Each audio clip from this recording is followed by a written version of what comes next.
parole de Dieu. Dis à ton voisin, ta voisine, voisine, est-ce que tu es prêt? Est-ce que tu es prête? Dis-lui avec assurance parce que ce matin nous allons encore décoller. Dis-lui, regarde dans les yeux, est-ce que tu es prêt? Est-ce que tu es prêt? Parce qu'aujourd'hui c'est un culte de puissance. Nous allons encore goûter la puissance de Dieu. Amen. Il témoigne un peu ce qui s'est passé vendredi. Pour ceux qui ont raté, vous avez raté parce que c'était puissant. La puissance de Dieu est descendue dans ce lieu. On ne se reconnaissait plus ici. Amen. Il y a des personnes qui ont parlé en langue pour la première fois. Le Seigneur nous a vraiment visité, c'était puissant. Ah. Dieu est fidèle, c'est ce que je dis toujours. Lorsque tu demandes avec foi, Dieu descend dans la vie de celui qui le cherche avec foi. Il ne faut jamais limiter Dieu. Dieu nous a parlé à travers des prophéties, par des dons. Dieu n'a pas changé. Amen. Quand une personne vient à l'église pour but de chercher le Seigneur, l'Éternel le touchera certainement. Moi, je connais un Dieu qui agit. Je connais un Dieu qui est capable de toucher celui qui le cherche avec foi. Voilà pourquoi lorsque tu viens à l'église, ne viens pas avec des pensées religieuses. Non. Viens pour but de toucher le cœur du Seigneur. Et si tu viens avec une soif déterminée, sache que le Dieu que tu sers descendra pour te toucher. Amen. Et ce matin, j'ose croire encore que ce Dieu-là n'a pas fini d'agir. Amen. Donc prépare-toi, j'ai le thème de ce matin. Le thème de ce matin, c'est de Saul à Paul. Je te laisse le temps de le noter. De Saul à Paul. Nous allons voir qui est cet homme. Parce que moi, j'aime beaucoup cet homme. Cet homme, c'était un amoureux de Christ. Cet homme aimait tellement Dieu que lorsque je lis sa vie, ça me pousse encore davantage à craindre le Seigneur. Amen. Donc, c'est de Saul à Paul. Et nous allons lire notre premier texte. Actes chapitre 9, verset 1 jusqu'à 6. Donc, tu notes Actes chapitre 9. On peut aller, Séphora. Je lis la parole au nom de Jésus. Amen. Quant à Saul, il respirait toujours la menace et le meurtre contre les disciples du Seigneur. Il se rendit chez le grand prêtre et lui demanda des lettres pour les synagogues de Damas afin de pouvoir arrêter et amener à Jérusalem les partisans de cet enseignement qu'il trouverait hommes ou femmes. Comme il était en chemin et qu'il approchait de Damas, tout à coup une lumière qui venait du ciel resplendit autour de lui. Amen. Il tomba par terre et il entendit une voix lui dire « Saul, Saul, pourquoi me persécutes-tu » Il répondit « Qui es-tu, Seigneur » Et le Seigneur dit « Moi, je suis Jésus, celui que tu persécutes. Lève-toi, entre dans la ville, et on te dira ce que tu dois faire. » Amen. Deuxième passage, Acte 27, versets 7 à 11.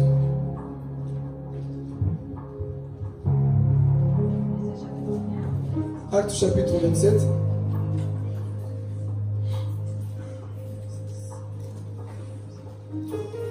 Vous l'avez trouvé? 27, donc verset 7 jusqu'à 11. Suivez très bien. Pendant plusieurs jours, nous avons navigué lentement et ce n'est pas sans difficulté que nous sommes parvenus à la hauteur de Snid, où le vent ne nous a pas permis d'aborder.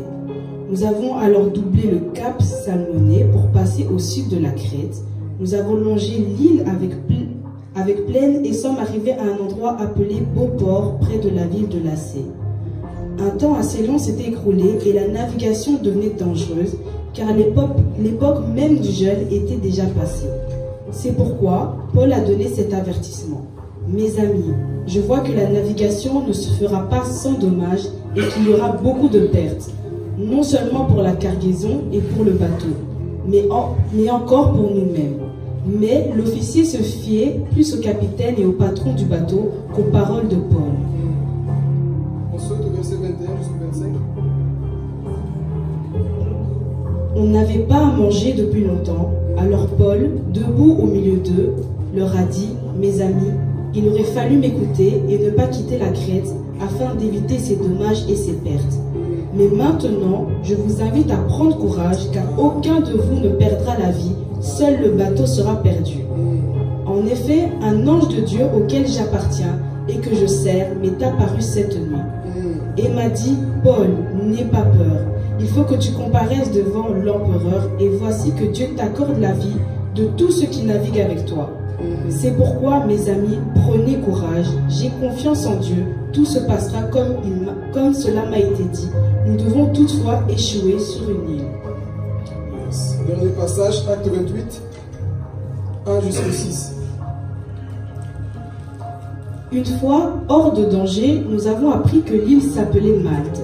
Ses habitants nous ont témoigné qu'une bienveillance peu courante. Ils nous ont tous accueillis près d'un grand feu qu'ils avaient allumé, car la pluie tombait et il faisait très froid. Paul avait ramassé un tas de broussailles et il était en train de les mettre sur le feu, quand sous l'effet de la chaleur, une vipère en est sortie et s'est accrochée à sa main. Lorsque les habitants de l'île ont vu l'animal suspendu à sa main, ils se sont dit les uns les autres, « Cet homme est certainement un meurtrier, puisque la justice n'a pas voulu le laisser vivre, bien qu'il ait été sauvé de la mer. » Mais Paul a secoué l'animal dans le feu et n'a senti aucun mal. Ces gens s'attendaient à le voir enfler ou tomber mort subitement. Après avoir longuement attendu, voyant qu'il ne lui arrivait aucun mal, ils ont changé d'avis et ont déclaré que c'était un Dieu. Alléluia. Est-ce que quelqu'un peut acclamer le Seigneur? Alléluia. Amen. Nous allons commencer notre enseignement, mais d'abord je pose mes fondements.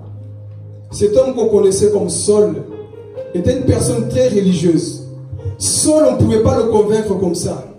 Parce que Saul avait étudié la Torah. Saul connaissait les lois des prophètes. Saul est un homme qui était très intelligent, à tel point que les disciples n'ont pas su le convaincre. Pourquoi? Parce que cet homme a été formé par Gamaliel.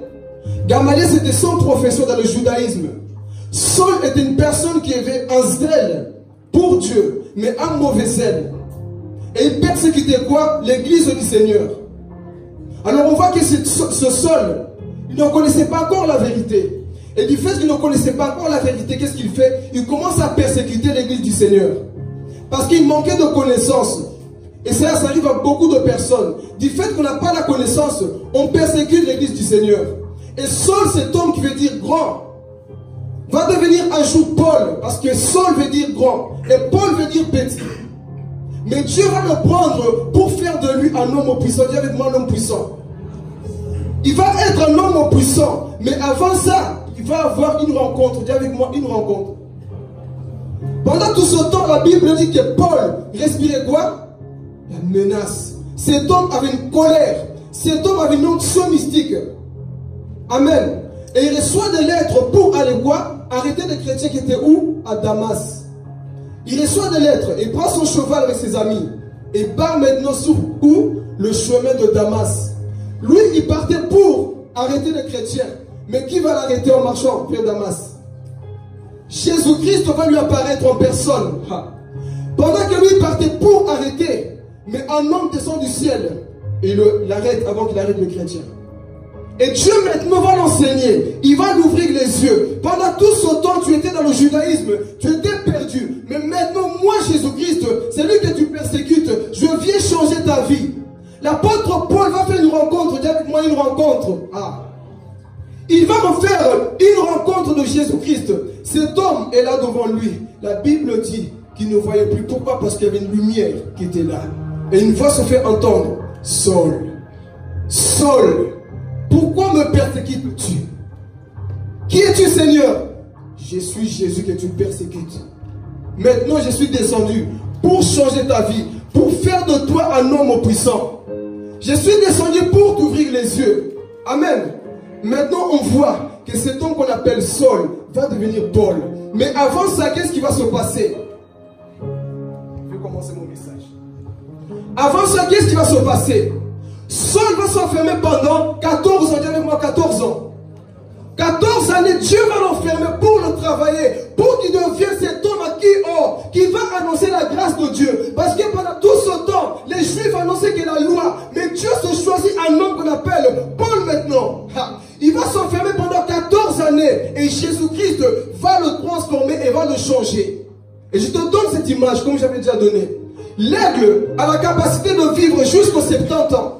Mais lorsque l'aigle atteint 40 ans, il doit faire un choix. Il doit prendre une décision, soit de mourir à 40 ans, ou soit d'aller dans les montagnes. Pour faire quoi? Vivre la transformation.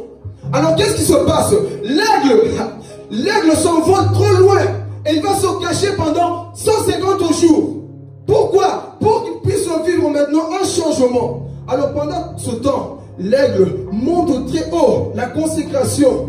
Là où il n'y a personne, là que lui seul. Pourquoi? Parce que dans un premier temps, on dit que l'aigle commence à perdre son bec. Pourquoi? Parce que son bec est devenu quoi? Trop courbe. Il n'a plus de force. À 40 ans, l'aigle, soit il meurt. Mais les courageux, qu'est-ce qu'ils font? Ils montent à la montagne. Et l'aigle monte à la montagne. Qu'est-ce qui se passe? Avec le temps, son bec commence à tomber. Il commence à cogner son bec. Il souffre. Il cogne contre quelque chose. Jusqu'au point que son bec tombe. Et quand son bec tombe, avec le temps, un nouveau bec commence à pousser. Un nouveau bec commence à sortir de lui. Et lorsque son bec pousse, qu'est-ce qu'il fait? Il commence à arracher ses plumes. Pourquoi? Parce que ses plumes sont devenues trop vieilles, trop lourdes pour voler. Alors qu'est-ce qu'il fait? Lorsqu'il y a le nouveau bec, il commence à arracher ses plumes. L'aigle souffre, c'est un processus. Il souffre de la consécration. Il enlève tout.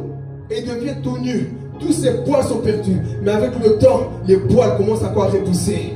Une nouvelle vie commence avec lui. Et avec son bec, qu'est-ce qu'il fait d'autre? Il commence à arracher quoi? Ses griffes. Et il souffre, il arrache tout ça. Et pendant ce temps-là, il reste là. Et lorsqu'il a fini son changement, on dit qu'il devient une nouvelle créature. L'aigle sort maintenant. Il peut vivre maintenant 30 années de plus. Il sort maintenant. Lorsqu'il sort, tous ceux qui avaient peur commencent à fuir lorsque l'aigle revient. Lorsque l'aigle revient, tous ceux qui étaient là, les souris, les rats, les lapins, ils courent. Pourquoi? Parce que l'aigle est de retour. Amen.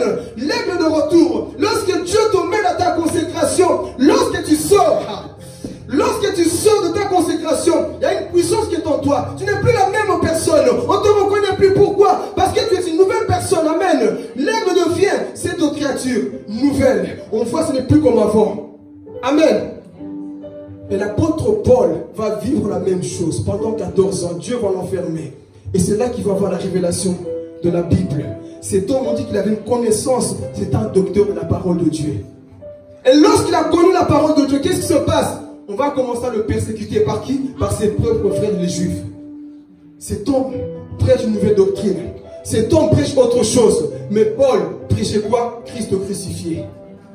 Il prêchait la puissance de Dieu. Lui qui a dit, moi ma prédication, ce n'est pas des blabla. Moi je démontre le Dieu que je prêche. Ah, c'est lui que j'ai rencontré. Moi je le démontre. Je ne suis pas un prédicateur de la parole, mais je suis un prédicateur qui démontre la puissance de Dieu. Paul était cette personne maintenant transformée. Qu'est-ce qu'il fait maintenant? Il commence à démontrer la puissance de Dieu. Et les Juifs, par la jalousie, ils le voient et non. Cet homme enseigne autre chose. Cet homme enseigne pas ce que nous savons. Paul était révélé. Et maintenant il sort. La Bible dit que les Juifs, lorsqu'il a commencé à prêcher, ils ont fermé le visage. C'est toujours comme ça. Quand tu étais dans le monde, on ne te persécutait pas. Mais tu as fait la rencontre avec Jésus-Christ, le monde est contre toi. Le monde n'a pas changé. Et on va commencer maintenant à arrêter Paul. Et qu'est-ce qui se passe? On va l'arrêter. On va prendre Paul. On le prend, on l'enferme en prison. On l'emmène devant le roi Agrippa. Dis avec moi le roi Agrippa. Je vais décoller après. Le roi Agrippa. On met Paul devant le roi Agrippa. On dit, toi là, c'est quoi ta doctrine? Paul se défend. Dans le tribunal, il n'avait pas peur d'ouvrir la bouche pour confondre les rois. Jésus. Paul n'avait pas peur de se trouver devant les rois. Il avait l'assurance de prêcher Jésus-Christ. Laisse-moi te dire, lorsque tu rencontres Jésus, tu n'as plus peur de parler de lui. Lorsque tu l'as rencontré, tu n'as pas peur de parler, de témoigner de ce qu'il a fait pour ta vie. Alléluia. Alors le roi Agrippa, il lui pose la question. Toi, qu'est-ce que tu as fait? Bon, écoutez, j'aime le zèle de ces termes. Paul, il dit, roi Agrippa, crois-tu au prophète? Le roi Agrippa dit, mais ce Paul, il veut aussi me convaincre moi. Ce Paul, il veut aussi me convaincre moi. Son intelligence l'a rendu peut-être un peu fou.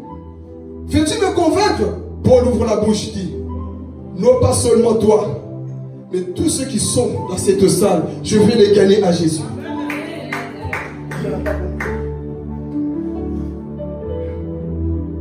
Roi Agrippa, pas seulement toi, mais toutes ces personnes qui sont dans cette salle, moi, mon but à moi, je n'ai pas peur de parler parce que vous m'avez arrêté. Moi, je sais avec qui je marche. Mon but à moi, c'est de gagner des âmes parce que lui, il m'a sauvé. Alléluia. Mon but à moi, c'est de pouvoir gagner toutes ces personnes qui sont ici dans cette salle. Lorsque tu es converti, il y a un feu qui est en toi que nous allons voir après. Lorsque tu es converti, mon frère, il y a un feu qui est en toi. Les incrédules ne croiront pas. Mais c'est lui qui est dans l'esprit, sent constamment le feu de Dieu. Quand tu es réellement baptisé du feu, ce feu, moi de nature, j'aime pas trop parler, mais lorsque l'onction vient, on me reconnaît. Parce que l'onction te change. Alors Paul, dans cette salle, il dit, roi, pas seulement toi, mais toutes ces personnes qui sont à côté de toi, je vais les gagner à Jésus. Il dit, mais cet homme est fou, envoyez-le ailleurs. Paul ouvre la bouche, je vais comparaître à Rome. Dis avec moi Rome, c'est là que le voyage va commencer maintenant. Je vais aller comparaître à Rome. Hey, Paul, tu veux aller à Rome? Ok, il n'y a pas de souci, on l'arrête. Maintenant, qu'est-ce qui va se passer? On va prendre Paul, on le met dans un bateau. Paul, on le met où? Dans son bateau. Et dans son bateau, qu'est-ce qui va se passer? Dans un premier temps, il y a eu un vent, on va de décoller. Paul le dit, n'allez pas dans cette direction. Parce que je sens que quelque chose ne va pas aller. Mais les hommes, la Bible dit, ils ont préféré écouter l'autre personne qui est Paul. Paul est un homme de révélation. Paul savait toutes choses. Vous connaissez la mer, mais moi je connais le Dieu de la révélation. Vous connaissez comment la mer fonctionne, mais moi j'ai un Dieu qui révèle toute chose qui est cachée. C'est pour te dire, mon frère, marche dans la révélation, tu sauveras beaucoup de personnes. Et la révélation de Jésus-Christ, tu sauveras beaucoup de personnes. Alors pendant tout ce temps, Paul parle, personne ne voulait l'écouter. Et je vois Paul pendant tout ce temps, il était comme ça. Vous ne m'écoutez pas, il n'y a pas de problème. Et dans un premier temps, il y a eu encore un vent doux. Je les vois dire, mais Paul, il est fou cet homme-là. Quel vent? Il n'y a rien. Et commence à avancer petit à petit. Et avec le temps, un vent arrive encore. Il commence à frapper le bateau. Et il commence à avoir peur. La peur commence. Paul dit encore, je vous ai dit de ne pas prendre cette direction-là. Il ne voulait pas l'écouter. C'est pour te dire une chose. Tout ce que tu fais, tout le monde ne l'écoutera pas. Tout ce que tu chantes, ne crois pas que tout le monde va te dire Amen. Tout ce que tu chantes, ne crois pas que tout le monde va être content. Tout ce que tu dis, tout le monde le combattra certainement. Mais toi, si tu sais, si tu sais que ce Dieu t'a parlé, continue de croire, mon frère, ma soeur. Si tu sais que ce que tu fais vient de Dieu, continue d'avancer, ne t'arrête pas sur le chemin parce que le capitaine a dit non. Toi, tu sais qui t'a parlé, tu sais qui s'est révélé à toi. Paul savait qui était cette personne. Et il avait la révélation que si on prend ce chemin, il y aura des catastrophes. Ils n'ont pas voulu écouter. Ils ont fait qu'à leur tête. Et ils ont commencé à avancer. Ils ont commencé à avancer. Et avec le temps, qu'est-ce qui se passe? La tempête frappe encore. Les soldats commencent à paniquer. Et je vois Paul. Je vous ai prêché. Arrêtez cette chose. N'allez pas dans cette direction. Vous n'avez pas voulu écouter. Vous n'avez pas voulu quoi? Écouter. Mais maintenant, qu'est-ce qui se passe? Les soldats commencent à avoir quoi? Peur. Paul vous a parlé de ne pas prendre la direction. L'homme est comme ça. On te prêche, on te donne des avertissements, tu n'écoutes pas. Et je vois Paul dit, vous voyez le prix de la désobéissance? Je vous ai dit de ne pas prendre ce chemin. Et il commence à paniquer. Il commence à avoir peur. Et pendant tout ce temps, seul, Paul était là. Il les voyait. Dieu l'a utilisé pour parler. Il n'a pas voulu écouter. Mais Dieu maintenant va utiliser Paul pour se lever. Pendant tout ce temps, Paul était là en train d'observer. Mais, il se lève et dit, n'ayez pas peur, parce que dans mon intimité, un ange de l'Éternel m'est apparu ce matin. Un ange de l'Éternel à qui j'appartiens m'est apparu et il m'a dit, c'était 276, personne d'entre vous ne mourra, on arrivera à Rome. C'est pour dire à quelqu'un, peu importe la tempête qui s'oppose à toi, dis à ton voisin, peu importe la tempête, dis-lui avec assurance. Peu importe la tempête qui est devant toi, tu arriveras à Rome. Peu importe l'obstacle qui est devant toi, si c'est lui qui t'a appelé, t'a parlé, tu arriveras, amen. Tu vas arriver dans ta destinée. Alléluia. Pendant tout ce temps, il paniquait. Mais Paul est un homme de révélation. Il savait le Dieu relever. Il ne paniquait pas dans les tempêtes parce qu'il connaissait son Dieu. Alléluia. Paul connaissait, et un ange le surnaturel, laisse-moi te dire, la vie chrétienne est une vie surnaturelle. C'est ton fils, ce n'est pas une vie charnelle. Tu viens à l'église, rien ne se passe. On crée maintenant les églises comme de l'autre côté là, chez les cathos. On vient comme ça. On ne lève pas les mains pour adorer. C'est quoi ça? Un voyou entre ici, te pointe l'arme, tu vas lever les mains. Mais quand Dieu te parle, lève les mains, tu ne les lèves pas. Un voyou vient ici, allez toi, lève les mains. Tout de suite. Mais quand il y a la présence de Dieu, lève les mains. Tu ne veux pas. Laisse-moi te dire que la vie chrétienne est une vie surnaturelle. Le parler en langue c'est normal. Les prophéties c'est normal. Les guérisons c'est normal. C'est ça la vie chrétienne. Amen. Un jour une personne m'a dit, vous ne parlez en langue là. J'étais à vérifier, une personne vient me confondre. Vous ne parlez en langue là. C'est des choses mystiques. On ne voit pas ça. Pourquoi vous parlez en langue? C'est un péché. Je dis, ouvre-moi la Bible et montre-moi là où c'est écrit. Le parler en langue à haute voix c'est un péché. Montre-moi dans la Bible où c'est écrit le parler en langue c'est un péché. Il ne m'a pas démontré. Je dis, ouvre-moi la Bible. Montre-moi là où l'apôtre Paul dit critiquer quelqu'un c'est un péché. Critiquer une personne à haute voix, c'est un péché. Mais parler en langue à haute voix, ce n'est pas un péché. Tu t'édifies toi-même, le Seigneur est content pour ça. Alors c'est lui qui te combat, ne connaît pas encore. Voilà pourquoi je dirais toujours, ne combat jamais une chose que tu n'as jamais vécue. Ne combat jamais une chose que tu ne comprends pas. Vis la chose parce que moi aussi j'étais de cette personne qui combattait ça. Mais le jour que le feu est descendu, j'ai compris que waouh, Seigneur, tu es Dieu. Alors Paul était là, le surnaturel dans sa vie. Un ange vient dans sa vie et il voit l'ange lui dire, Paul, calme-toi, laisse-les paniquer. Moi, je suis avec toi. Ton voyage, tu arriveras. Si moi je t'ai parlé, tu arriveras à ta destinée. Peu importe l'obstacle qui se tient devant toi. Je vais dire à quelqu'un ce matin, peu importe ce que tu traverses dans la vie, si Dieu t'a parlé, tu arriveras.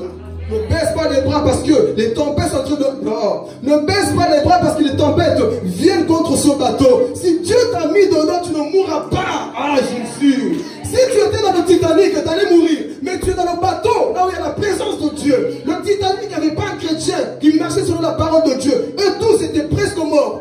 Amen. Là où il y a la présence de Dieu, comme l'arche de Noé, on ne meurt pas. Pourquoi? Qui dirigeait l'arche de Noé? Noé? Non, Dieu. Dieu dirige ta situation.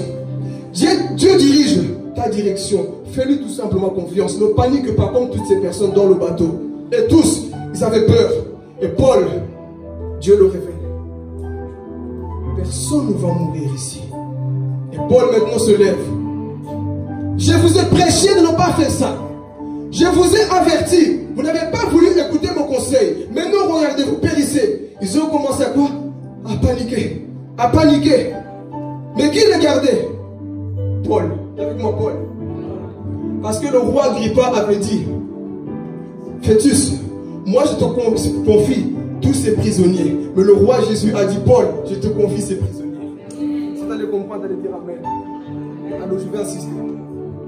Le roi Agrippa a dit, Festus, moi je te confie tous les soldats, tous les prisonniers. Mais le roi Jésus, le roi Jésus a dit, moi je te confie tous ces prisonniers-là. C'est pour te dire, mon frère, il y a des personnes qui pensent que c'est eux qui te gardent, mais ne savent pas que c'est toi qui les gardes dans la chambre. Lorsque tu pries, Seigneur, garde ma famille, garde mon père, garde mon travail, garde ce pays, garde cette ville. Et ils pensent que c'est eux qui te gardent, mais c'est toi qui les gardes dans la prière. Ah, Jésus, c'est toi qui les gardes dans la prière. Parce qu'ils pensent qu'ils ont l'argent, ils ont tout, ils pensent que c'est eux qui te gardent. Mais ils ne savent pas que dans la chambre, tu pleures constamment pour eux. Ils ne savent pas.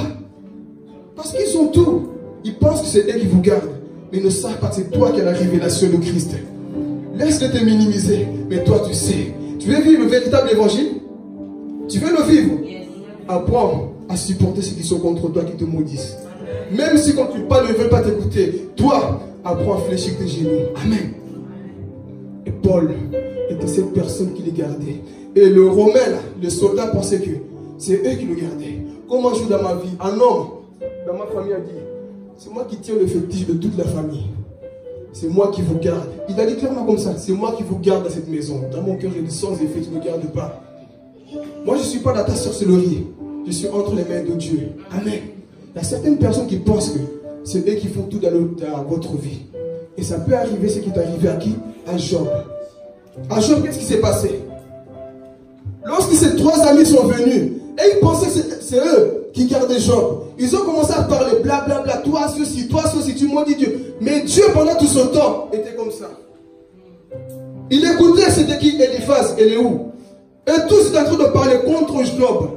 Et ils pensaient avoir raison. Mais qu'est-ce que Dieu a dit? Voilà pourquoi je dis, faites attention quand vous passez votre temps à parler des mal des autres. Faites attention quand vous passez votre temps à critiquer, à rabaisser les autres. Amen.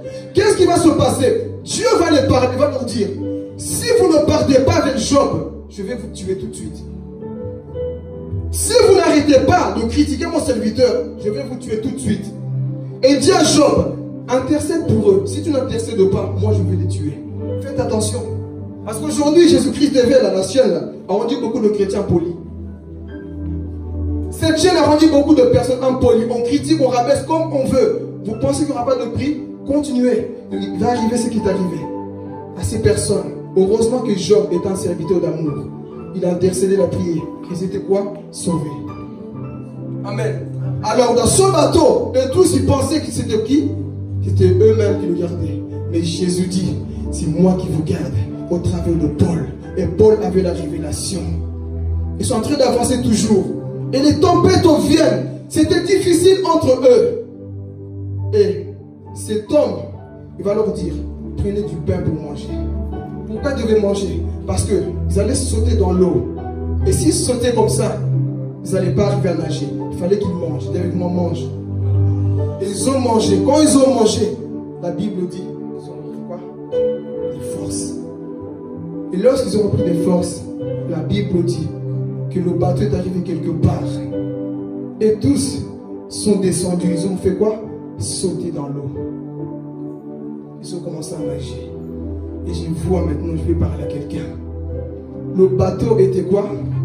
Détruit. Mais est-ce que quelqu'un était mort? Est-ce que quelqu'un était mort dans son bateau? Personne. C'est pour dire au Satan, au diable, Satan, tu as détruit ce qui me gardait, mais tu n'as pas détruit ce que je suis aujourd'hui.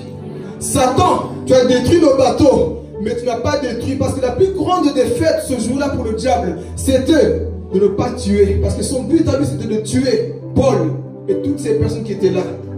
Et je vois Dieu lui dire, Satan, tu as échoué, parce que tu n'as détruit que le matériel. Voilà pourquoi ne t'attache pas au matériel. Satan a réussi à déstabiliser, à tuer, enlever le bateau, mais pas la foi de Paul. Un véritable disciple de Christ ne baisse pas les bras.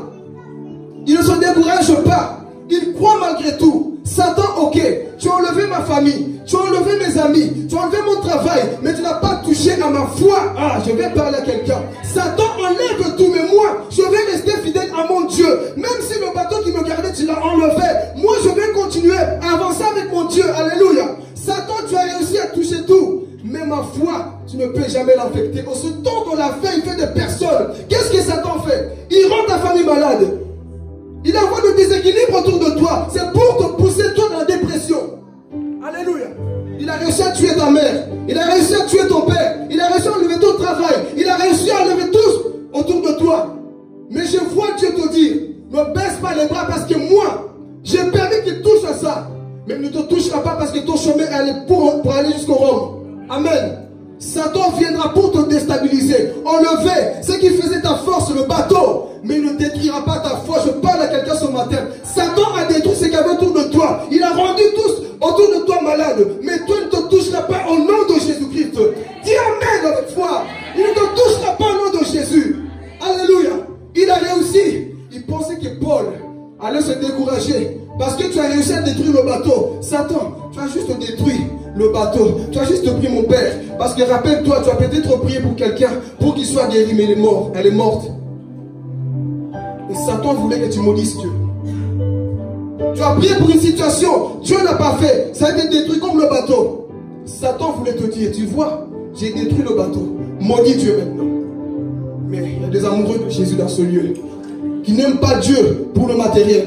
Qui ne s'accrochent pas à Dieu pas parce que les hommes ils sont là, mais qui s'accrochent à Dieu pour ce qu'il est. Il s'accroche à Dieu pour ce qu'il est, non pour ce qu'il me donne, pas pour ce que j'ai. détruit ce que j'avais, mais pas ce que je suis en Christ. Moi, je veux persévérer malgré tout. Ma foi, elle va rester comme ça. Ma foi, elle sera toujours en Christ. Alors je vois ça, Paul dire, Satan, tu as échoué parce que tu as juste eu le matériel, mais pas ma foi. Et la Bible dit, ils sont arrivés quelque part. Le bateau était quoi? Détruit. Et la Bible dit, ils ont fait quoi? Sauter dans les eaux. Pour aller où? Sur la terre était à côté d'eux. Je vais parler. Ils ont tous été quoi? Sains et saufs. Personne n'était mort. Et je les vois dans les eaux, en train de sauter. Et il y a eu quelqu'un qui a dit, tuez tous les prisonniers de peur qui s'échappent. Mais il y avait un homme qui aimait beaucoup Paul. Il a dit, non, il ne faut pas les tuer. Laisse-les. Ils ont sauté dans l'eau. Ils ont commencé à avancer. Avancer. Et pendant qu'ils étaient là, parce qu'il faisait froid, ils pouvaient mourir de froid. Et ils avançaient. La Bible dit, il y avait des barbares de l'île de Malte. Et ils venaient. Ils voient les hommes en train de sauter dans les eaux. Dieu utilise les barbares pour sauver leur vie. Dieu utilise qui? Les barbares de l'île de Malte. Pourquoi? Pour sauver ses prisonniers. Qu'est-ce qu'ils ont fait? Avec moi le feu. Oh Jésus. Les barbares sont commencés à venir un à un. 1, 2, 3. Tous ensemble ils sont venus tirer la main à ces prisonniers. Et je vois ces prisonniers sans rien du tout, pas de couverture, trembler. Oh, on a froid. Les barbares vont faire quelque chose. Ils vont allumer quoi? Un feu. Et ils allument un feu pour que ces personnes ne meurent pas. Dieu va utiliser des personnes autour de toi pour t'aider. Alléluia. Voilà pourquoi on ne désespère pas. Là où Dieu t'a dit d'aller, tu arriveras certainement au nom de Jésus-Christ. Parce qu'il a mis des personnes autour de toi qui donneront ce feu là, tu vas te chauffer. Amen. Alors ils avancent. Les barbares font quoi? Allument le feu. Et le feu était là. Ils sont commencés à venir un à un, à s'asseoir. C'était là en train de se chauffer. Ils étaient tous là, dans le feu. Et tout le monde avait le regard où? Sur le feu. Tout le monde sentait quoi? Je vais parler. Tout le monde sentait quoi? Le feu. Pendant que tout le monde avait les yeux sur le feu. Ah, je vais parler. Il y avait un homme, lui. Je vais parler, Jésus. Laisse-moi parler, Seigneur. Écoutez, il y avait un homme, lui. Jésus, je sens l'onction quand je dis ces choses. Il y a eu un homme qu'on appelle Paul. Pendant que tout le monde était là. Le feu. La chaleur, pendant que tout le monde aimait la manifestation des dons, aime la chaleur, il y a un homme qui regarde la racine, il y a un homme qui voit la racine, lui ne se contente pas seulement du feu, lui il va chercher le bois, oh Jésus, lui il va chercher le bois, pendant que tout le monde était concentré que sur le feu qui chauffe, Paul était concentré sur le bois qui donne le feu. Ah, quelqu'un n'a pas compris ces choses, c'est encore des choses des aigles. Pendant tout ce temps, il y avait cet homme, lui, dis-moi, si je regarde le feu, on va périr comme eux. Moi, je veux ramener le bois. Qu'est-ce que le bois? Le bois, c'est la vie de prière. Je me mets à genoux, il y a le feu. Mais eux se réjouissent, mais ne savent pas que ce feu est toujours là, parce que les genoux sont par terre. Ma vie de prière, ma consécration, mon jeûne, la vie de méditation, c'est ça le bois. La vie de méditation, la vie de sanctification, le pardon, c'est ça le bois. Mais le bois, le feu va rester. Ah, Jésus. Mais le bois, le feu va rester. Parce que les charnels, j'ai senti les guilis de Saint-Esprit. Oh Seigneur, c'est bien. Mais est-ce que tu sais garder ce feu? Est-ce que nous savons garder ce feu? Le feu, c'est bien. Mais il faut savoir le conserver. Lévitique nous dit que le feu ne se tiendra pas sous l'autel. L'autel de quoi? De ton cœur.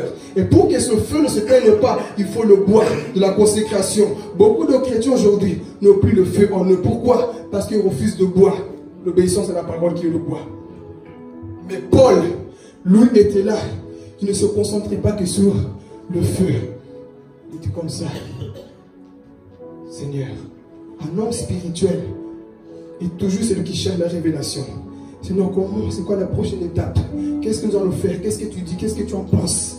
Et pendant tout ce temps, la Bible dit, Paul est parti chercher quoi? Du bois. Avec moi, du bois. Paul va ramasser du bois. Il ne prenait pas avec une seule main. Il a pris le bois comme ça. Pendant qu'il prend prend ce bois-là, il l'amène. Il le jette dans le feu. Le feu monte.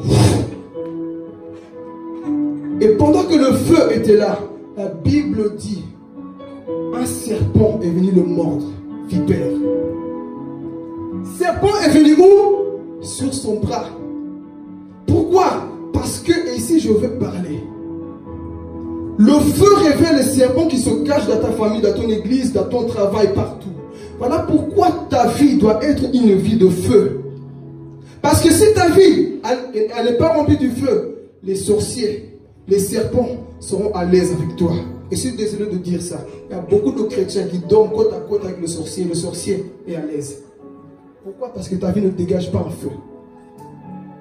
Ta vie, si elle est tiède, elle est froide, sache que le sorcier va se parquer dans ta vie comme il veut. Il va jouer dans ta vie comme il te rend aveugle et tu ne le vois plus. Mais essaye d'amener le feu, tu le verras. Alors pendant tout ce temps, le feu est allumé. Vipère, elle se tient. Serpent sort. Et c'est pour donner quelques témoignages à quelqu'un, pour t'encourager dans la foi. Vous savez, ici, nous en Europe, on a la vie chrétienne, comme on dit, une vie chrétienne halal. Une vie bio, normale, tranquille. Diable, tu ne me déranges pas, je ne te dérange pas. Moi, je vais à l'église, je sors, maison, métro, boulot, dodo. C'est comme ça. Mais, en Afrique, voilà la sorcellerie là-bas. On la vend en live comme ça. Ici, on voit les médiums de loin. Ils sont bien habillés, bien cravatés. Mais en Afrique, c'est...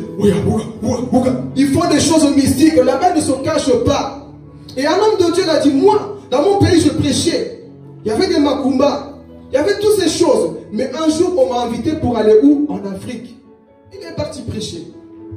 Il est en train de faire le mal. Jésus est bon. Jésus est fidèle. Le diable ne te touchera jamais dans ta vie. Les sorciers, ils vont voir le feu. Il a fini de prêcher. Il est avec son collègue pasteur. C'est une histoire vraie. Et il marchait.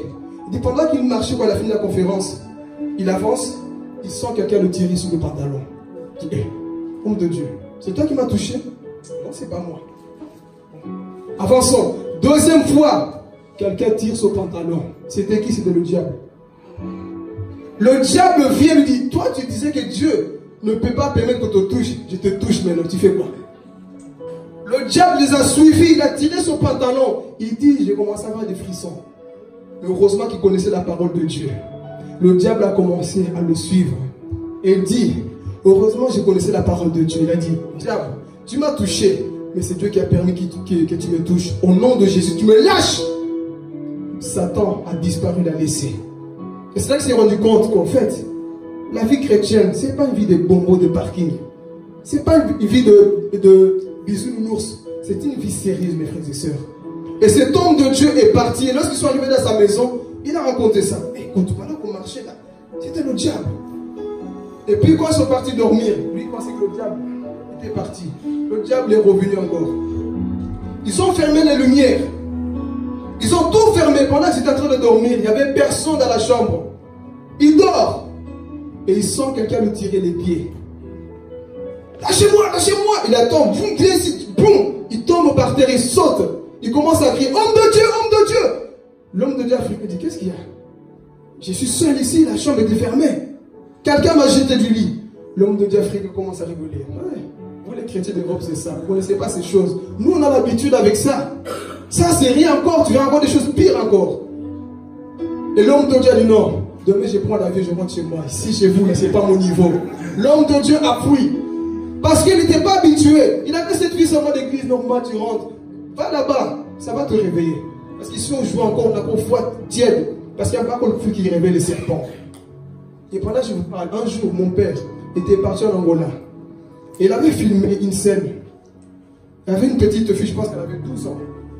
La jeune fille, avant de dormir, elle avait tout dans son corps. Tous les organes étaient là. Le lendemain, la personne se réveille. Plus rien. Mince comme une feuille. Pas d'opération. Le corps, c'est comme ça. Les organes étaient où? Les choses mystiques se passent là-bas. Elle était morte. On a tout enlevé en elle. On voit en elle, il n'y avait rien. J'étais en train de voir avec mon père. C'est lui-même qui avait filmé.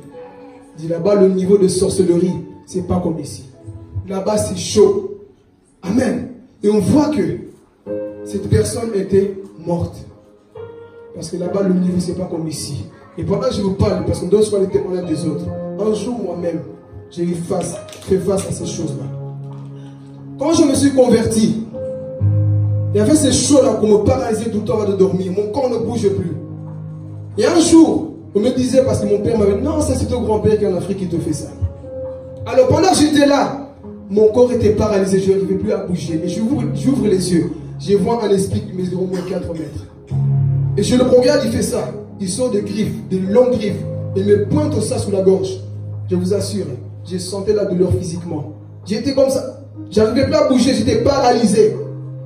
Parce que beaucoup disent non, c'est scientifique, c'est pas scientifique. Moi, j'ai vu qu'il fait ça.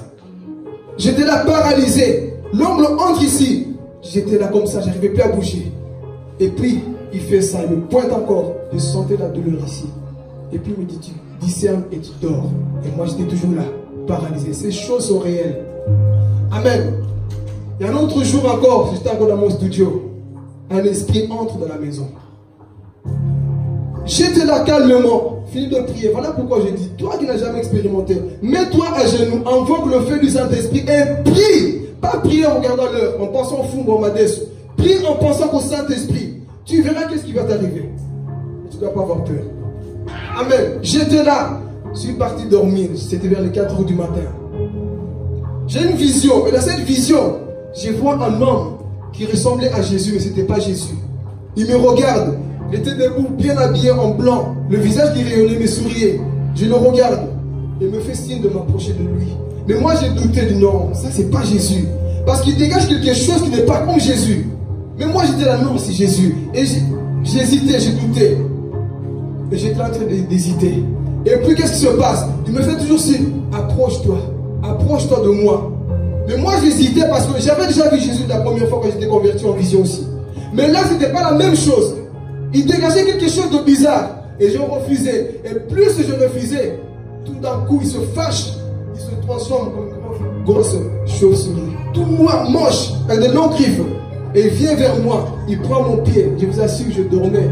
Mais dans la réalité, je sentais quelqu'un tirer mon pied. Je tombe, je saute. Je sens qu'on tire mon pied. Et je sursaute. Et dès que je dis au nom de Jésus, je vous assure, j'ai entendu des pas de quelqu'un qui courait. Comme ça. Dans mon salon, tout seul enfermé dans une maison, j'entendais des pas qui couraient comme ça. C'est là que j'ai compris, le monde spirituel est réel. Parce que nous, des fois, on blague avec cette vie-là. Parce qu'on ne voit pas encore ce qu'il y a derrière ça. Et là, j'ai compris que le diable existe réellement. Les choses spirituelles existent réellement. Et là, j'ai dit, au nom de Jésus, j'entendais des pas qui étaient en train de courir. J'ai dit, Seigneur, on ne blague pas avec cette fille-là. Et un autre jour pour finir, je continue l'enseignement. Une sœur avec qui on priait. Cette sœur était dans l'occultisme depuis longtemps, pendant 7 ans, on priait avec cette personne. Mais la personne en question était dans l'occultisme. C'est elle qui bloquait l'église là où on priait. Elle disait clairement, moi c'est moi qui vous bloque le jour où on l'avait attrapé. Parce que vous savez, tant qu'il n'y a pas le feu, les sorciers vont être à l'aise. Pendant 7 ans, cette personne était là avec nous, on priait. Amen. On priait avec la même personne. Je pense que Hachel est témoin parce qu'il est encore dans la nuit. La personne était dans l'occultisme pendant tout ce temps-là. Et un jour, hey, on a prié. Le feu, Saint-Esprit, révèle qui est qui. Hey, ce jour-là, on voit la personne rouler partout, toute la salle, on dirait un serpent qui a perdu sa tête. Rouler, circuler partout. Discernement, un esprit qui se cache. Lève-toi. On commence à chasser, l'esprit commence à parler. Je suis l'esprit qui le possède, l'esprit de la sorcellerie. C'est moi qui bloquais l'église. Il a commencé à donner des dates. Vous voyez tel jour, vous avez une conférence, c'est nous qui avons empêché les gens de venir. Elle a commencé à dévoiler. Quand il y avait le feu, elle tremblait. Qu'est-ce que tu caches encore? Dis sinon on invoque le feu. Oh non, je t'ai dit la vérité. Voilà, c'est nous aussi qui avons mangé telle personne. C'est nous qui avons tué telle personne. Grâce au feu, la personne a commencé à dévoiler les choses. Amen. Dis la vérité, qu'est-ce que tu caches encore? Non, non. Oui, vous voyez, vous avez fait un jour une conférence. Moi j'étais là, dans le monde spirituel. J'ai appelé d'autres sorciers à venir. Ils étaient là. C'est nous qui avons bloqué l'église pendant tout ce temps-là. Le feu t'a révélé. On a prié. La personne elle est délivrée jusqu'aujourd'hui. Il fallait le feu. C'est pour dire à quelqu'un, le feu est très important. Et ce feu, a révélé quoi? Le serpent qui se cachait. Et pendant tout ce temps, la vipère était où? Sous le bras de qui? De Paul. Lui, il n'avait plus peur de tout ça. Et il fait ça. Jette la vipère. Tu m'as mordu, mais je ne suis pas mort. Satan, tu m'as attaqué, mais tu ne mourras pas au nom de Jésus. Tu as réussi à toucher tout simplement ma chair, mais tu n'as pas atteint mon esprit, parce que moi, je suis vacciné du sang de Jésus. Oh, moi, je suis rempli avec le sang de Jésus-Christ. Satan, envoie ton poison, ça va se retourner contre toi. Ah, Jésus. Parce que moi, je sais qu'il habite en moi. J'ai le feu du Saint-Esprit en moi. Ah, laisse que son poison vienne, mais ne te touchera pas. Ils vous feront la guerre, mais ils ne vous vaincront pas. Alléluia. Ce n'est pas parce qu'un diabolique, un sataniste vient t'attaquer et tu dois rester comme ça. Ah, il va pas t'avoir. Alléluia. Paul était là, le serpent l'a mordu. Est-ce qu'il était mort? Il n'était pas mort. Pourquoi? Parce que cette personne était remplie de Dieu. C'est pour te dire, si tu n'es pas rempli de Dieu, le venin, la spirituelle, va t'infecter. Mais du fait qu'il était rempli de Dieu, le venin là, est sorti de lui-même. Paul était là debout, toujours en forme. Lui, j'aime Paul. Il était là, rempli d'onction, avec la puissance de Dieu. Il était là, et rien ne lui arrivait. Et la Bible dit, pendant tout ce temps, les barbares, les gens étaient là. Il va mourir. On attend que son bras gonfle. Laisse-moi te dire, sorcier, tu vas attendre le temps que mon bras gonfle. Ah. Vous allez attendre longtemps. Il y a des sorciers qui font des choses mystiques dans le monde spirituel. Ils invoquent ton nom. Cette personne ne passera pas 2019, il va mourir. Ils invoquent frère Philippe, il va mourir. Invoquez-moi, vous verrez là, coup de poing de Jésus là. Hey.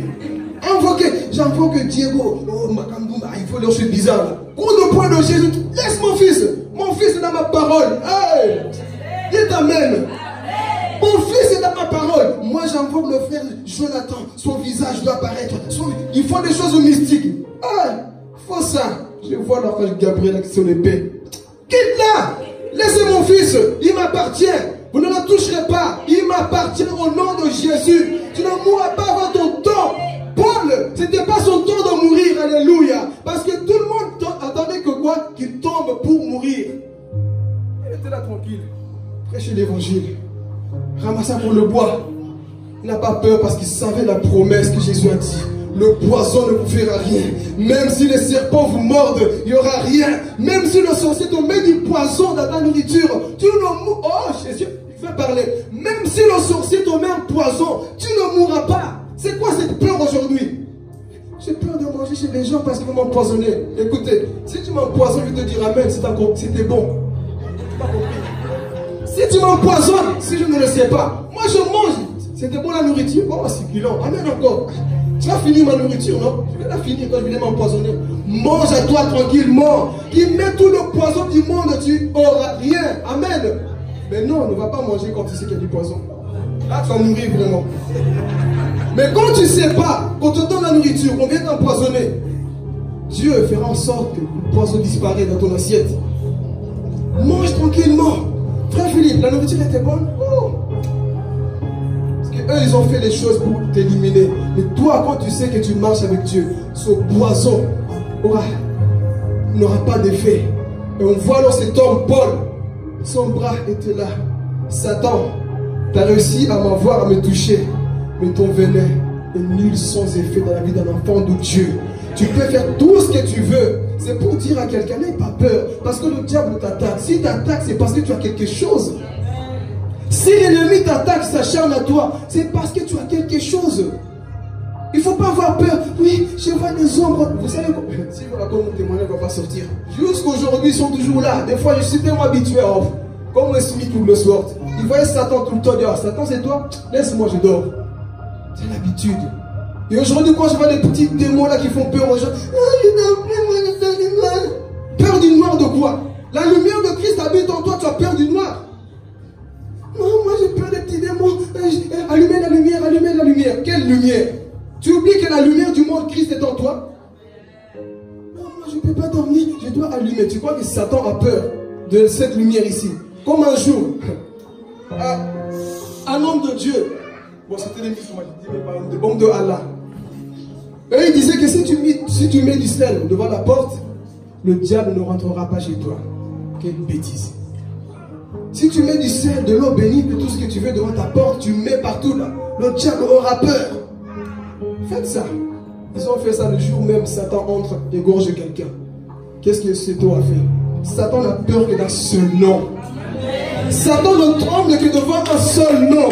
Celui de Jésus-Christ, amen. Celui qui nous a sauvés, le Jésus-Christ que nous servons. Lui seul fait trembler le monde des ténèbres. Même un bébé spirituel qui vient de se convertir. Ah, je vais parler ici pour... Même si tu t'en convertis aujourd'hui, que Satan vient, le plus grand sorcier secondaire du monde vient devant toi, dis au nom de Jésus, tu vois Satan fuit, comme ça. Il fuit, parce que son nom, il y a une puissance. Comme ce témoignage que je vous ai raconté un jour. Il y avait 3 étudiants, ils sont partis, vous voyez, le monde n'a pas changé, de toute façon ça continue toujours, c'est au Congo. Ils sont partis consulter des sorciers pour avoir du succès avec les femmes, pour réussir dans les examens.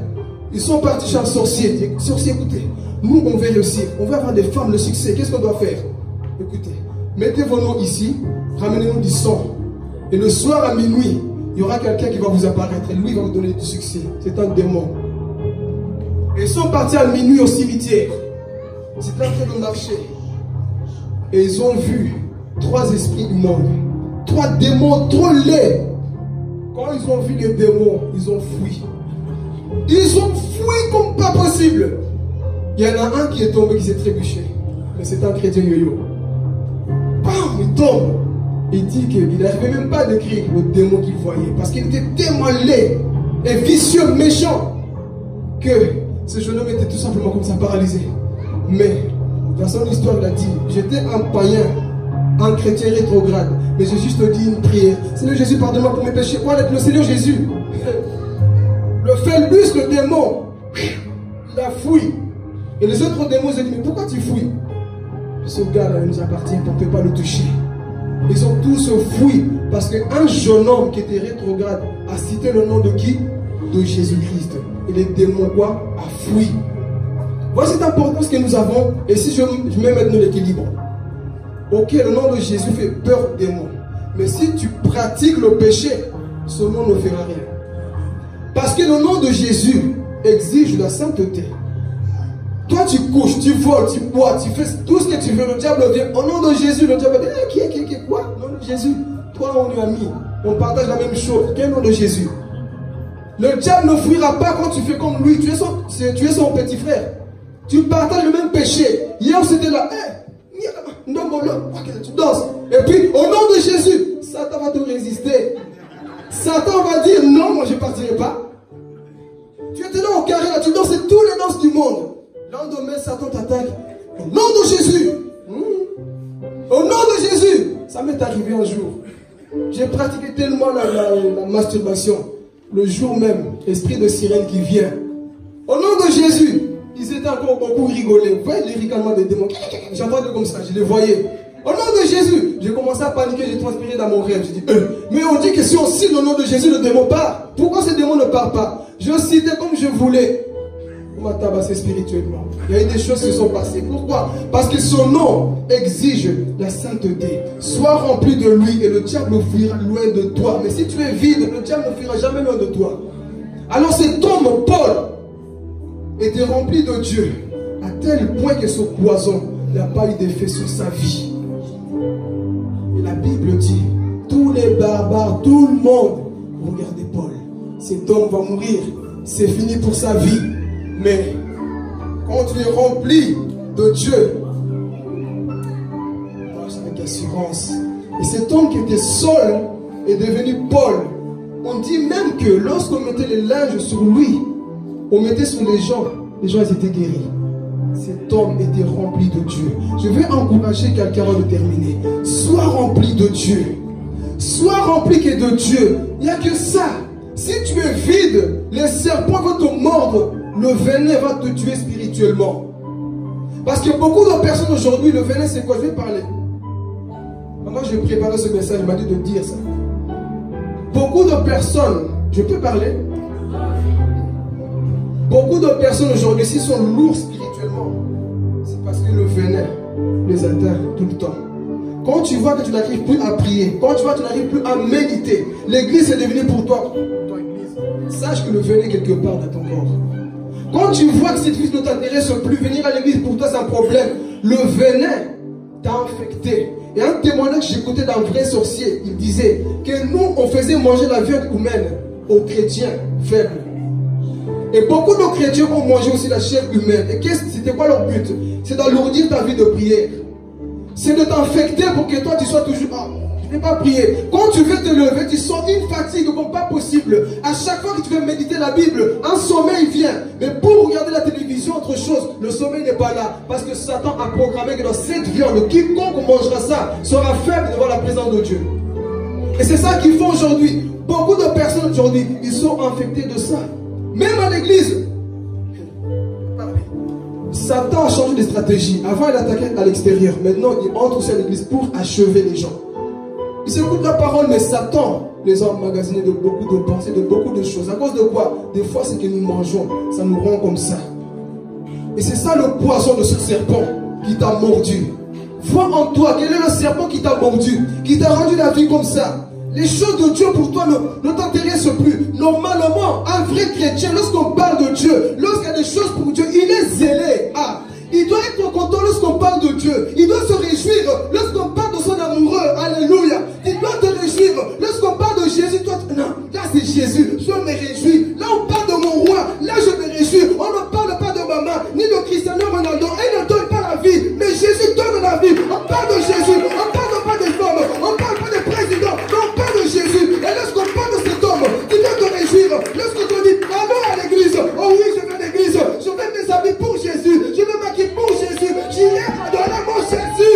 J'irai à l'église pour mon Jésus. Viens à l'église pour cet homme qui change ta vie. Alléluia. Mais malheureusement, le venin nous a tellement infectés qu'aujourd'hui, prier c'est un problème. Prier aujourd'hui c'est un problème pour beaucoup de personnes. Pourquoi? Parce que le venin t'a infecté quelque part. Beaucoup n'arrivent pas à se lever dans la prière. Parce que le venin, quelque part, est en train d'agir. Mais laisse-moi te dire une bonne nouvelle.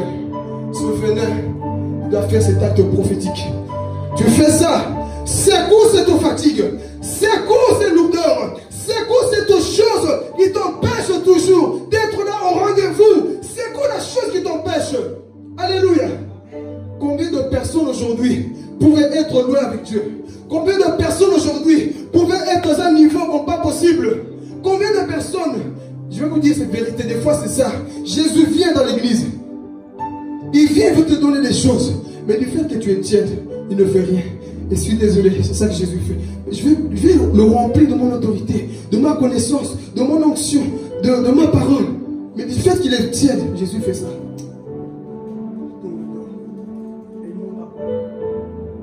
Pourquoi? Parce que nous sommes tièdes. Mais ta foi, ta soif attire la présence de Dieu. Voilà pourquoi je te dis toujours, la vie chrétienne, prie lorsque ton corps n'a pas envie. Prie quand ta chair n'a pas envie. Prie même lorsque tu vois les choses sont tièdes. Toi, sois chaud pour que ta chaleur à toi les communique. Alléluia. Non, écoutez, si tu suis aujourd'hui le froid du monde, mon frère, tu n'auras pas loin. Voilà pourquoi je parle au modérateur, au prédicateur. Si le peuple est froid, vous allez me suivre dans ma chaleur. Moi, je vais suivre le peuple qui est froid. Jamais. Je dois vous embarquer dans la chaleur du Saint-Esprit. Je refuse que le peuple puisse m'affecter. Christ nous a sauvés pour qu'on soit bouillant pour lui. Mais malheureusement, Satan a dit non, ils ne seront pas bouillants pour leur Dieu. Voyez les satanistes aujourd'hui, comment ils se réjouissent pour le diable. Je prends cet exemple de footballeurs. Quand il y a un match de foot, les supporters, ils font quoi? Ils pleurent. Ils font quoi? Ils sont là, bouka pour la fête. Ils gagnent même pas l'euro. Ils sont contents. Mais nous, pour la parole de Dieu, une parole qui, écoutez, une parole qui va dans ton cœur, dans ton âme, à te réjouir. Mais quand un match de foot commence, un but, boum, t'es content. Mais quand c'est Jésus, sa présence descend, Satan t'a paralysé quelque part. Quand il y a la présence de Dieu, on est... Dieu, rien. Mais match de foot, j'ai déjà vu des gens, vous savez, quand il y a des matchs de foot, les gens deviennent tous des amis. Même si tu me devais de l'argent, tu oublies. On devient tous amis. Vous avez vu donc à la Coupe du Monde, tous les Belges, ils sont amis. Tout le monde s'aime. Il n'y a même plus de bouchons, c'est pas grave, on sort toutes les voitures. Tout le monde est ami. Pourquoi? Parce qu'ils supportent tous un seul pays. Mais nous, un seul Dieu qu'on supporte, un seul Dieu qu'on adore, on ne veut pas être dans la joie. Avoir cette vie-là. Satan a peur que de ce type de personnes qui sont toujours chauds. Satan a peur que de ce type de personnes. Et mais malheureusement, ils ne sont pas beaucoup. Voilà pourquoi Satan se dit, écoute, laisse-les. Moi je te dis, je te prophétise que ta vie, à partir d'aujourd'hui, sera bouillante au nom de Jésus. Si cette parole est pour toi, tu la reçois au nom de Jésus-Christ. Cette parole est pour toi, tu la reçois au nom de Jésus. Ta vie doit bouillonner autour de toi. Amen. On reçoit tout le temps les enseignements ici. Comment veiller, comment détecter les faux. On reçoit tout. Avec tout ça, on fait quoi? Je jette ça là-bas. Mais si cette parole te concerne, tu la mets en toi. Tu feras comme cet homme, l'apôtre Paul, qui est devenu Paul. Il n'était plus seul. Un jour, j'aime trop cette histoire parce que je vois l'histoire de ma vie. Paul est en train de prêcher à Lystre. Il y avait un homme qui était abandonné de tous, mort. Mais Saul, qui est devenu Paul, tient la parole. Et il commence à prêcher Christ crucifié, la grâce. Il commence à parler. Écoutez, même pour les malades, vous pouvez recevoir la guérison. Même si tu es pécheur, tu peux recevoir. Toi qui étais découragé, tu peux recevoir. La Bible dit, à Lystre, Acte chapitre 14, verset 8, il y avait un homme qui n'écoutait pas comme les autres. Lui, il mettait la foi dans tous. Il buvait les paroles de Paul. Ah, Jésus. Il buvait les paroles de Paul. Il dit, moi je crois. Et tout d'un coup, Paul est saisi de l'onction. Et il voit l'homme dire, toi, non, tu as quelque chose. Lève-toi, prends ton lit et marche. L'homme a commencé à prendre son lit. Et il a marché. Pourquoi? Parce qu'il croyait à la parole de Dieu. Lorsque tu crois ce qui est prêché, ta vie va changer. Lorsque tu crois ce qui est prêché, ta vie change au nom de Jésus-Christ. Accepte cette parole. Alléluia. Cet homme a changé. Sa vie n'était plus la même. Lui qui était paralysé, il a commencé à marcher. Pourquoi? Parce que il a cru à la parole de Dieu. J'étais aussi cette personne. Un jour, on m'a invité pour la première fois dans une église. J'étais un païen pratiquant. Un païen qui aimait le péché comme pas possible, comme le sucre. Ancré dans le péché.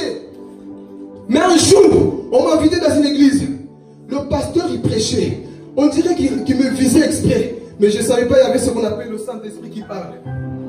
Il prêchait, mais comme si quelqu'un l'avait raconté ma vie. Mais comment il sait tout ça de moi? J'étais touché au fond de moi. Et je vous dis, j'ai pris la décision de changer. Jusqu'aujourd'hui, Acha peut le témoigner. Jamais elle m'a vu aller encore dans le monde. Depuis ce jour-là, dans le Seigneur, jamais j'ai dit Seigneur, c'est dur la vie. Ce bateau, il y a beaucoup d'accidents. Depuis ce jour, mes pieds se devant. Suivre le Seigneur. Jamais j'ai dit Seigneur, je retourne dans le monde. Jamais j'ai dit Seigneur, je retourne dans la musique du monde. Jamais j'ai dit Seigneur, je vais encore pratiquer la pornographie. Jamais j'ai dit Seigneur, je vais encore voler comme j'étais en voleur, l'onction de vol plus. J'avais toutes ces choses. Mais depuis que Christ est venu, jamais j'ai dit encore, je vais voir encore là-bas. Je ne suis pas parfait. Mais Dieu a fait un grand travail en moi, comme il fait un grand travail dans ta vie aussi. Et depuis ce jour, j'ai cru en cette parole. Jusqu'aujourd'hui, je crois que ce Dieu est fidèle. Je n'ai plus jamais regardé en arrière. Parce que ce Dieu est véritable. Tu veux expérimenter la puissance de Dieu? Crois ce qui est prêché. Crois parce que, vous savez, le secret c'est quoi? C'est croire. C'est tout simplement croire. Mais malheureusement, Satan, le venin est entré. Beaucoup doutent pendant la prédication. Beaucoup, écoutez, je vais parler. Beaucoup aujourd'hui, Satan les a rendus esclaves à cause des pensées. Au lieu d'écouter la parole, pensez, oui, mais pourquoi tu as dit ça à gauche? Écoute d'abord, quand tu as fini, tu sais ce qui est prêché. Mais pendant la prédication, on va gauche à droite. Et Satan viendra voler peut-être ce que Dieu voulait te donner. Imaginez-vous cet homme à Lystre. Pendant que Paul prêchait, lui il pensait, si quelqu'un mange mon fumba que j'ai mis au frigo, il va voir. La parole est prêchée pour toi, mais toi tes pensées sont ailleurs. Comment veux-tu recevoir la révélation? Tu ne recevras rien du tout. Mais cet homme croyait pendant que Paul prêchait. Je vais parler à quelqu'un aujourd'hui, je vais tout dire. Tu dois croire à ce qui est prêché pour que ta vie soit un témoignage pour le monde. Parce que nous allons prier après. Dieu va baptiser encore du feu, il n'a pas fini. Mais Dieu veut te voir de cette personne qui croit. Une personne qui accepte la parole de Dieu. C'est ça que Dieu attend de toi. Arrêtons de calculer, arrêtons de douter. Qu'est-ce que Dieu a dit ici vendredi? Ne me limitez pas. L'église aujourd'hui limite Dieu. Nous limitons trop Dieu aujourd'hui. Ah Seigneur, je ne sais pas, que tu peux croire tout simplement. Accepte sa parole et mets-la en pratique. Change ta vie là, tu sais que tu dois changer. Jusqu'à quand que Dieu va te dire, change-toi, lève-toi dans la prière, fais ceci, mais toujours la même personne. Mais si tu prends la décision, je parle à quelqu'un ce matin, si tu prends la décision, oh, c'est une parole prophétique. Si tu prends la décision, tu verras la main de Dieu. Et je t'assure, c'est ça qu'il m'a dit vendredi ici. Beaucoup de personnes le verront bientôt en vision. Beaucoup de personnes verront bientôt Jésus-Christ. Je vous assure pourquoi. Parce que nous sommes au temps de la fin. Jésus-Christ est en train de former une armée pour l'évangélisation. Et il va apparaître à beaucoup de personnes qui ont cet appel. Et ce matin, il va les visiter au nom de Jésus. Ce matin, il va te parler parce que tu es appelé de Dieu. Regarde-toi. Depuis que tu es en Christ, le monde ne t'intéresse plus. Parce que tu as la semence de Dieu en toi. Je ne dis pas que nous sommes parfaits. Mais depuis qu'on a mis notre main sous le dos de Jésus, on le suit. Sois cette personne ce matin. Alors le venin, agissez. N'agissez pas. Paul était comme ça. Il a secoué dans le feu. Et pendant tout ce temps, les Nkadjampemba, ils attendaient qu'il tombe. Ils vont attendre longtemps que tu tombes, mais tu ne tomberas pas au nom de Jésus-Christ.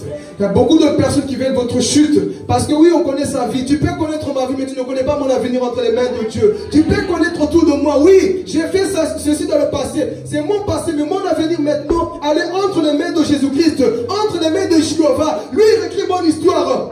Lui, il écrit mon histoire. On pouvait dire, mais Saul, toi, tu persécutais l'église. C'était avant. C'était avant que je persécutais. Mais maintenant, on m'appelle Paul. Je vais parler. Paul veut dire petit. Il était Saul. Le Saul qui persécutait. Saul veut dire celui qui détruit l'église. Mais Paul veut dire celui qui construit l'église de Dieu. Alléluia. C'est lui qui construit. On voit que Paul est l'un des apôtres qui a écrit le moitié du Nouveau Testament. C'était pas Pierre. Lui qui marchait côte à côte avec Jésus. Le Jean qui était là côte à côte avec Jésus. Mais Paul, il était où? Il n'était pas là. Mais un jour, il reçoit les révélations de Jésus. On appelle maintenant l'apôtre de la grâce. L'apôtre qui écrit toutes choses. L'apôtre Paul.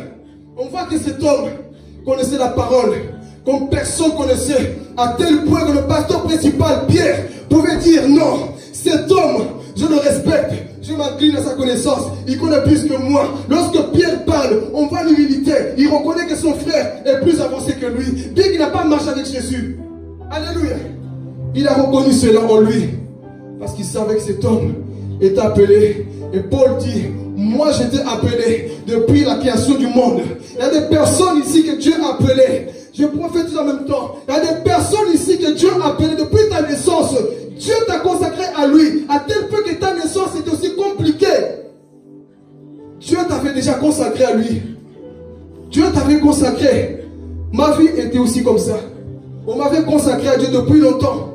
Mais je me rappelle, ma mère me dira, lorsque tu étais enfant, on t'avait donné du poison. Mais le poison ne m'a pas tué jusqu'à aujourd'hui, je me tiens ici pour parler. Mais Satan voyait la destinée qui était en moi et voulait me tuer déjà. Lorsque j'étais enfant, il voulait m'abîmer. Mais Jésus, quand il connaît ta destinée, il ne permettra pas que tu meurs avant ton temps. Amen. Il ne permettra pas. Même si tu as des enfants malades, même si tu as autour de toi les gens ne sont pas bien, toi dis Seigneur, j'ai une promesse avec toi. Tu as dit que ma famille, Seigneur, sera sauvée, Père. Moi, je crois cette parole, Jésus. Pour le moment, le bateau est détruit. Mais Seigneur, tu n'as pas fini avec moi, Jésus. Tu n'as pas fini avec mon histoire. Alléluia. Le poison ne l'a pas affecté. Et cet homme commence à avancer. Et pour terminer bientôt, qu'est-ce qui s'est passé par la suite? Il y avait un homme là-bas. Il y avait un homme qui avait entendu parler de Paul. Il avait un fils qui était quoi? Malade. Et il va inviter Paul. Paul va dans cette maison. La Bible dit, quand Paul est arrivé, au nom de Jésus, reçois la guérison, lève-toi. L'enfant a marché au même instant. Et tous les gens venaient. Là il y avait Paul. Les gens venaient recevoir le salut. Les gens étaient guéris. Les gens recevaient le salut en Christ. Parce qu'un homme, oh Jésus, un homme était rempli de Dieu. Un homme était rempli de l'onction de Dieu. Un homme était rempli de la parole de Dieu. À tel point qu'on venait ramener les gens dans sa maison, oh Jésus. Est-ce que nous, lorsque les gens sont dans notre maison, on leur donne envie de connaître Jésus? Paul, on dit que partout là, il mettait des pieds. Il laissait son empreinte. Est-ce que nous, on peut laisser cette empreinte de Christ là où nous mettons les pieds? Est-ce que nous pouvons faire ceci? Alors Paul, on lui amène des malades, on lui amène tous les cas. Il prêchait pendant un temps. Il est parti dans cette maison quoi? Vide. Parce que rappelez-vous, le bateau est quoi? Chaos, il n'y a plus rien. Et la Bible me dit, lorsqu'ils ont tout fait, ils ont donné beaucoup de choses à Paul. Lui qui était vide, il retourne comme ça. Beaucoup de choses avec lui. C'est pour te dire, Dieu connaît ton chemin. Il mettra tout le ciment de Cyrène dans ton chemin. Il sait où tu vas. Il ne t'abandonnera pas. Enlève ces pensées que Dieu m'a abandonné. Tant que tu vis, Dieu ne t'a pas abandonné. Tant que tu as, Dieu ne t'a pas abandonné. Même si les hommes te disent que c'est fini, Dieu ne t'a pas abandonné. Même si le bateau là tu étais est détruit, Dieu ne t'a pas abandonné. Là où tu mettais ta confiance, c'est détruit. Mais son Dieu ne t'a pas abandonné. Oh Jésus. Dieu n'avait pas abandonné Paul. Dieu utilise maintenant ces personnes et lui donne quoi? Beaucoup de bien. Paul y retourne. Satan lui dit quoi? C'est fini pour Paul. Il n'arrivera pas à Rome. Mais la Bible dit, Paul est retourné. Un autre bateau est venu. Il a continué son chemin jusqu'où? À Rome. Le monde avait dit que c'était terminé. Mais un bateau est venu. Paul était maintenant rechargé, rempli de puissance, rempli des biens qu'on lui avait donnés parce qu'il avait honoré son Dieu. Un bateau est venu. Le monde disait, Paul, c'est fini pour ton voyage. Laisse-moi te dire, mon frère, ma soeur, quelqu'un a dit c'est fini pour toi. Mais Jésus te répond ce matin, je n'ai pas fini avec toi. J'ai réécrit ton histoire, mon fils. J'ai réécrit ton histoire, ma fille. Je t'encourage et reçois cette parole au nom de Jésus. Je n'ai pas fini avec ton histoire. Alléluia. Il n'a pas fini. Et pendant tout ce temps, qu'est-ce qui se passe? Paul maintenant, il monte dans un autre navire et continue son chemin parce que Jésus a dit, tu arriveras à Rome, peu importe. Dis à ton voisin, dis-lui, peu importe. Parle-lui, sois chaud déjà, parce que ma prière, si tu me refais déjà, mon frère, c'est pas bien. Dis-lui, peu importe. Dis parce que si tu comprends cette parole, dis-lui, peu importe. C'est lui qui se tiendra devant toi. Si Dieu t'a donné une parole, tu arriveras dans ta destinée au nom de Jésus. Parce que l'obstacle était là. Ils ont voulu bloquer qui? Paul. Mais Paul, il va malgré tout arriver où? À Rome. C'était ça son désir. Arriver à Rome. J'ai vu des obstacles. J'ai vu les gens mourir. J'ai vu les gens abandonner la foi. J'ai vu les gens retourner dans le monde. Mais moi, mon Dieu m'a dit, mon chemin c'est jusqu'au ciel. Ma destinée c'est jusqu'au ciel. À ce trait là, moi ma destinée c'est jusqu'au ciel. Pas en enfer. Moi c'est jusqu'au ciel. Alors on dit, Paul a continué sa route. Il continue sa route. Il a vu beaucoup de gens abandonnés. Il raconte dans ses épîtres, tel m'a abandonné, tel ne voulait plus venir. Mais moi, oh Jésus, je vais parler. Mais moi, le Dieu qui m'a parlé, je dois le suivre et non les hommes. Même si les hommes de Dieu, les servants de Dieu te parlent, te disent des choses négatives. Si toi, Dieu t'a parlé, continue ce chemin-là. Tu arriveras à ta destinée au nom de Jésus. Alléluia. Alors on voit, Paul il monte dans son bateau. Il continue son chemin jusqu'au où? Jusqu'à Rome. Cet homme m'a dit, oh, ça m'encourage. Il n'a pas dit une seule fois, Dieu, j'avais un bateau où il y a des choses autour de moi. L'église n'avance pas. Les gens viennent, les gens repartent. Mais toi, sois là toujours. Seigneur, il y en a qui viennent que le dimanche. Toi, sois là au rendez-vous parce que tu sais où tu vas. Seigneur, il vient que de temps en temps, toi, sois là parce que tu sais où tu vas. Écoutez, je vais parler. Toi, ta récompense ne sera pas la même que l'autre qui ne vient jamais le mercredi. Je vais te parler maintenant pour que tu comprennes. Venir à l'église, il y a des récompenses que tu reçois aussi. Quand tu es toujours là, tu reçois des récompenses. Et lorsque tu es absent, Dieu note parce qu'il voit tes motivations. Il voit ta motivation lorsque tu es absent et absent. Pourquoi? Parce que lorsque tu vas au travail, tu perds des points, n'est-ce pas? Tu perds l'argent. Tu crois que tu ne perds pas des choses ici? Spirituellement, tu perds des choses.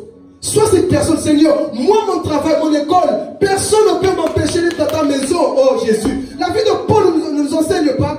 Il a perdu le bateau. Il a tout perdu, mais il n'a pas dit, Seigneur, ah, le bateau est terminé, je retourne à Jérusalem. Est-ce qu'il est retourné?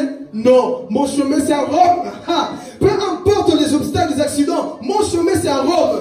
Que tel vienne, que tel ne vienne pas, que tel me blesse, qu'il me déblesse, qu'il me fait ceci. Moi, mon chemin, c'est d'avancer vers Christ. Alléluia. Et quand tu fais ça, laisse-moi te dire, tu es une personne qui fait trembler le monde des ténèbres. Parce que Satan sait très bien que lui, là, wanted. Cette personne, wanted, on ne peut pas la voir facilement. C'est une personne qui a compris, qui est ancrée dans la parole de Dieu. Et Dieu, au ce temps de la fin, cherche des personnes qui sont appuyées sur lui, qu'il vienne à l'église, qu'il pleuve, qu'il neige, qu'il fasse quoi, ils sont toujours là au lieu de rendez-vous. Parce que j'ai signé un contrat. Et moi, je vous témoigne. Le jour que je manquerai l'église, c'est que je ne sais pas. Soit il y a eu l'enlèvement, ou soit je ne sais pas. Il faut plus pour que je manque le rendez-vous. Il faut plus que ça. Je ne dis pas ça aujourd'hui parce que je prêche. Même lorsque j'étais encore assis.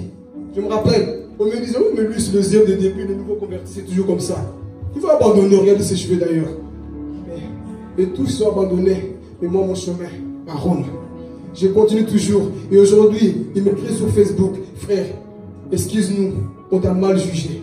Tu étais vraiment de Dieu. Ils reconnaissent. Pourquoi? N'abandonne pas. Ceux qui ont abandonné un jour, ils auront besoin de toi. Mais si toi tu abandonnes, qui va les encourager? Si toi tu abandonnes, qui va les encourager? Vous savez, une personne même qui m'avait dit, mais toi tu pries toujours? C'est quoi ça comme question? Bien sûr que j'ai prié toujours. Imaginez-vous que je ne priais plus. Ah, mais moi je cherchais Dieu, donc non, viens à l'église. J'ai fait un suivi avec cette personne. Parce que c'est une personne que j'ai connue comme ça. Il avait abandonné. Mais moi, j'étais en train de grandir. Aujourd'hui, il me va tout dans le chemin. Il m'a posé la question. Avant, tu priais beaucoup, parce que ça m'a fait rire quand il m'a dit ça. Avant, tu priais beaucoup, mais tu pries toujours? Moi, j'ai signé un contrat avec ce Dieu-là. C'est quoi cette question de que tu pries toujours? J'ai prié toujours. Amen. Je fais le suivi à cette personne. Parce que ton chemin continue toujours. Amen. Je termine ici. Alors cet homme, il retourne à tous les biens. Saul devient Paul. Saul détruisait. Saul était rempli de la connaissance humaine, de la connaissance religieuse. Mais son cœur, son âme était vide. Jésus-Christ est venu et le remplit. Il devient un grand apôtre. Un homme qu'aujourd'hui est un modèle de beaucoup de chrétiens. C'est un homme qui n'est pas parti voir à gauche ni à droite. Mais il a dit, Seigneur, moi mon chemin continue avec toi. Et il est monté dans ce bateau. Parce que son désir c'était où? D'apparaître à Rome. Et il est arrivé dans sa destinée. C'est pour dire à quelqu'un, mon frère, ne désespère pas. Ne désespère pas. Tu arriveras. Même s'il y a des faiblesses autour de toi, lève-toi. Même si le monde essaie de te frayer, de te montrer des choses négatives, crois seulement que tu arriveras. N'écoute pas ces choses diaboliques qui t'empêchent. Dis Seigneur, je vais être violent comme tu l'as entendu. Je vais être violente pour toi. Je me battrai pour ma destinée. Je me battrai pour la vie chrétienne, Seigneur. Même s'il y a personne qui me suit, moi je suis dans un bateau, Père. Moi je continue mon chemin. Même si ta famille pour le moment ne te suit pas, c'est le bateau qui est détruit. Mais Dieu enverra l'autre bateau qui tu monteras. Ce n'est pas encore fini. Lève-toi maintenant. Parce que Dieu n'a pas fini avec toi. Que Dieu vous bénisse. On va se mettre debout. On dit la chorale. Alléluia.